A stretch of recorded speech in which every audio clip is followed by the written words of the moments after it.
Halo semuanya, nama saya Henry Prasetyo Doyeli dari Angkatan 2016 jurusan Ekonomi Pembangunan.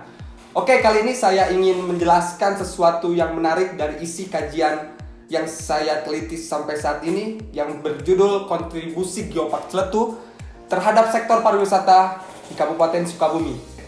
Oke, tanpa basa-basi saya akan menjelaskan sedikit gambaran mengenai Geopark Ciletu yang ada di Kabupaten Sukabumi. Pertama-tama saya akan menjelaskan satu hal yang penting, yaitu akses dan jalur dari Bandung menuju Kabupaten Sukabumi. Perjalanan kita diawali dari kota Bandung, lalu melewati Cianjur, lalu kota Sukabumi, dan terakhir sampai pada destinasi di Geopark Ciletu yang terletak di Kabupaten Sukabumi. Jarak tempuh perjalanan berkisar 188 km. Jika menggunakan mobil dan motor, maka lama perjalanan berkisar 5 jam. Itu tergantung kalian, apa ada istirahat atau tidak. Oke, akses di sana lumayan cukup bagus pada tahun-tahun sekarang. Tapi pada tahun 2015 awal, akses di sana tuh sangat-sangat jelek. Dan pada tahun 2016 dan sampai tahun sekarang, aksesnya sangat bagus. Oke, saya akan menjelaskan sedikit apa itu Kabupaten Sukabumi itu dikenal sebagai tempat destinasi wisata alam yang sangat bagus. Kenapa bisa bagus? Kabupaten Sukabumi juga bisa dikenal sebagai dengan istilah gurilas. Apa itu gurilas? Gurilas itu yang terdiri dari rimba, hutan, pantai, gunung, laut, dan apapun yang ada destinasi wisata di sana. Pada era Joko Widodo, sektor pariwisata akan lebih ditekankan lagi untuk meningkatkan pendapatan atau pemasukan Indonesia. Yang saya teliti adalah Kabupaten Sukabumi Geopark Ciletu. Di sini terdapat jumlah kunjungan wisatawan dari tahun 2010 hingga tahun 2018. Terlihat pada tabel 1 menunjukkan jumlah wisatawan yang berkunjung ke Kabupaten Sukabumi setiap tahunnya. Berdasarkan tabel di atas, jumlah wisatawan yang datang ke Kabupaten Sukabumi sesudah adanya Geopark meningkat setiap tahunnya. Jumlah wisatawan yang berkunjung ke objek wisata Kabupaten Sukabumi terbesar pada tahun 2019 hingga tahun 2020 awal, yaitu total 14.723.599 juta jiwa yang terbagi menjadi wisatawan lokal dan wisatawan mancanegara.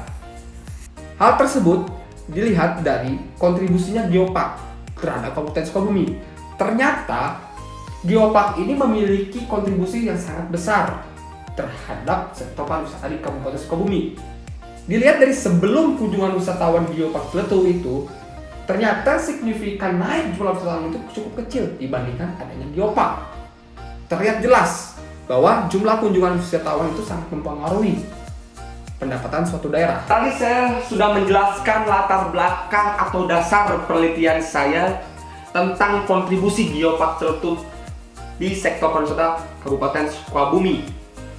Oke, setelah itu saya ingin membuka dua pertanyaan terhadap latar belakang yang saya jelaskan tadi.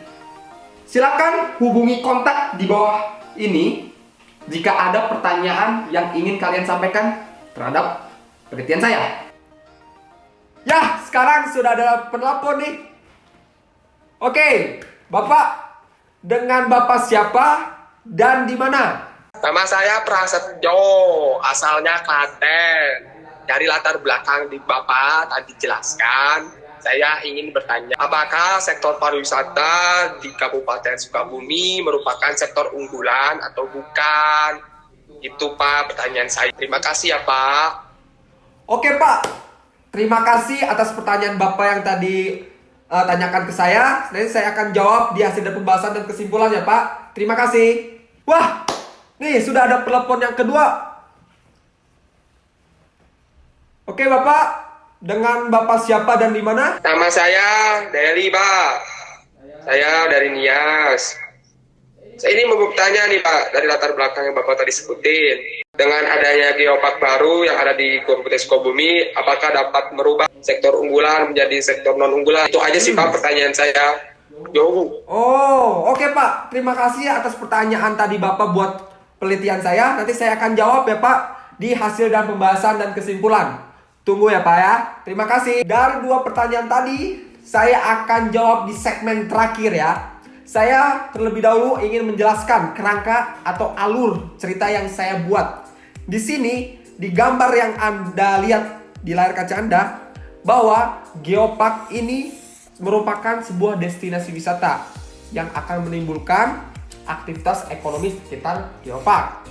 Nah, dengan adanya aktivitas ekonomi Geopark tersebut, akan menambah jumlah pendapatan daerah tersebut, yaitu PDRB. Dan akan meningkatkan apakah tenaga kerja lokal, employment lokal akan bagus atau tidak. Nah, di sini setelah kita tahu bahwa PDRB-nya itu sekian dan sekian, nah kita menggunakan metode, yaitu metode LQ dan DLQ. Nah, di sini metode LQ dan DLQ ini akan mengukur apakah sektor itu sektor unggulan atau bukan. Nah, seperti itu di kerangka pemikiran yang saya buat. Setelah saya menjelaskan sedikit alur dan kerangka pemikiran yang saya buat, saya akan menjelaskan sedikit pustaka terdahulu dan teori yang saya teliti. Pustaka terdahulu saya mengambil 4. Itu yang paling penting. Saya tidak akan menjelaskan lebih banyak lagi karena akan memakan banyak waktu. Saya akan masuk ke teorinya saja. Teori yang saya gunakan itu ada 3, pertumbuhan ekonomi dan pembangunan ekonomi. Dan yang kedua adalah pengembangan wilayah dan potensi wilayah. Dan yang ketiga itu adalah teori sektor basis dan non basis. Nah, di sini pertumbuhan ekonomi dan pembangunan ekonomi itu sangat terkait. Karena apa? Karena pertumbuhan ekonomi itu sangat mempengaruhi pembangunan ekonomi di suatu daerah. Dan yang kedua itulah pengembangan wilayah dan potensi wilayah. Di mana pengembangan wilayah dan potensi wilayah itu, contohnya di Kabupaten Sukabumi itu sangatlah harus disikapi oleh pemerintah sekitar.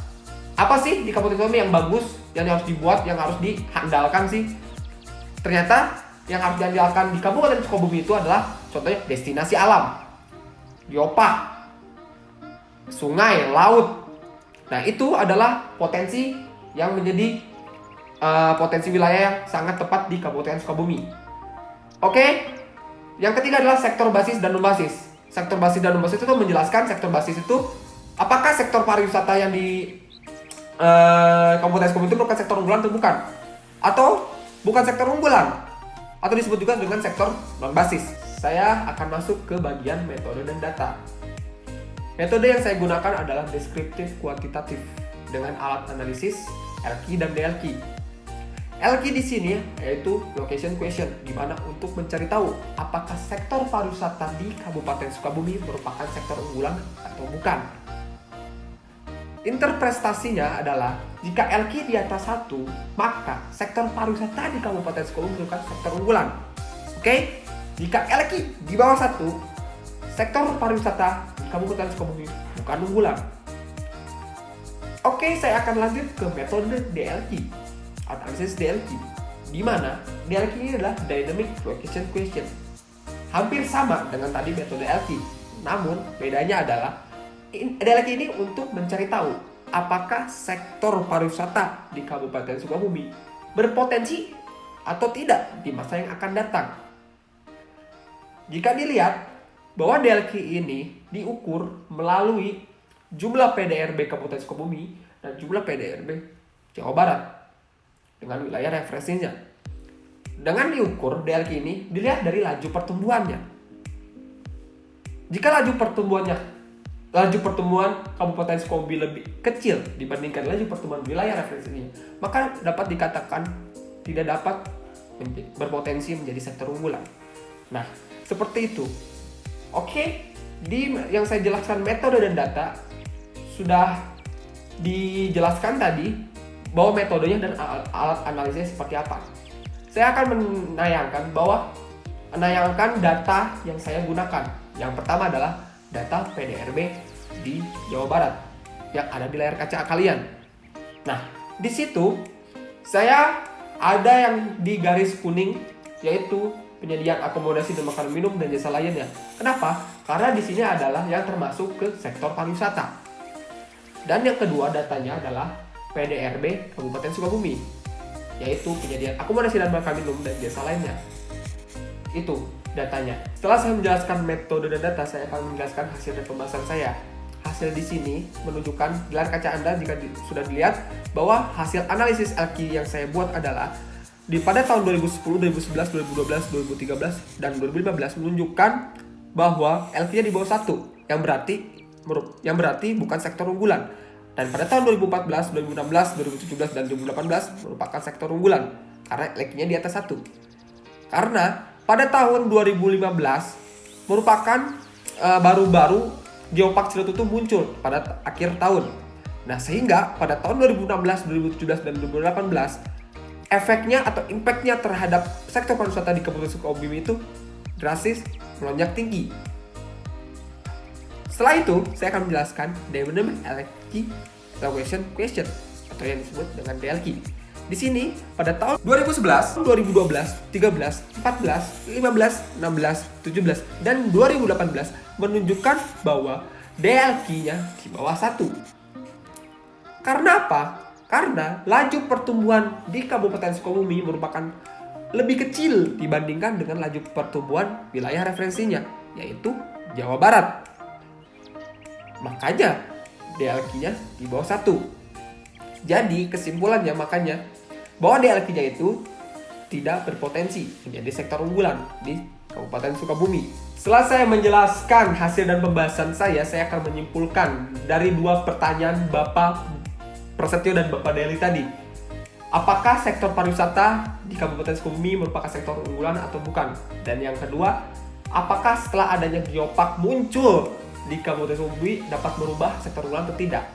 Nah, saya akan dapat simpulkan di hasil studi menunjukkan bahwa pada tahun 2016, 2017, 2018 LQ-nya di atas 1. Dan Geopark itu muncul pada tahun 2015 akhir. Nah, terbukti bahwa Geopark ini menjadi peran penting bagi kontribusi Geopark Ciletutu bagi pertumbuhan ekonomi Kabupaten Sukabumi. Buktinya pada tahun sebelum Geopark ada 2010, 11, 2012, 2013, 2015 menunjukkan bahwa LQ-nya itu di bawah 1. Nah, dan dilihat juga DLQ-nya itu ternyata tidak berpotensi menjadi sektor unggulan. Kenapa? Ada satu hal yang penting yang saya ingin sampaikan, bahwa laju pertumbuhan di Kabupaten Sukabumi itu lebih kecil dibandingkan laju pertumbuhan wilayah referensi yang saya ambil, yaitu Jawa Barat. Nah, maka dari itu, yang 2 pertanyaan penelitian yang Bapak tadi tanyakan itu sudah menjawab semuanya, bahwa Geopark itu sangatlah kontribusinya sangat tinggi di Kabupaten Sukabumi. Oke, itu kesimpulan yang saya simpulkan ke kalian. Terima kasih atas perhatian kalian yang sudah menonton video ini. Semoga menjadi bermanfaat bagi kalian. Dan mohon maaf apabila ada kata-kata yang saya ucapkan ke kalian yang tidak berkenan bagi hati kalian. Mohon maaf dengan sebesar-besarnya. Terima kasih dan sukses untuk kita semua. Hidup ekonomi.